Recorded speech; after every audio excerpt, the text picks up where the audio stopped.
யார் அடிச்சா பொறி கலங்கி பூமி அதிர்றது உடம்புல தெரியுதோ அவன் தான் Tamil.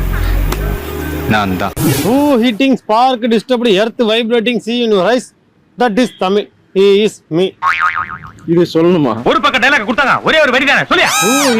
Who eating spark disturbed spark disturb earth vibrating in your eyes? earth vibrate invite Wife. என்னது ஒய்பாவா? Who hitting spark disturbed earth vibrating in your eyes? That is Tamil. He is Tamil. He is the Tamil. நான் English சொல்றேன். இனிமையான தமிழ் இருக்கும்போது எதுக்காக English? Who is the earth vibrating is the power. எத்தனை இஸ்த? ஐயோ. Who hitting spark disturbed earth vibrating in your eyes? who is the Who is this? who is this Ani singer. இந்த வருஷம் தியாகராஜர் உற்சவத்துல பாடியே ஆகணுமா. இவர் அபஸ்வரத்துக்கு குன்னக்குடி பாலமுரளி எல்லாம்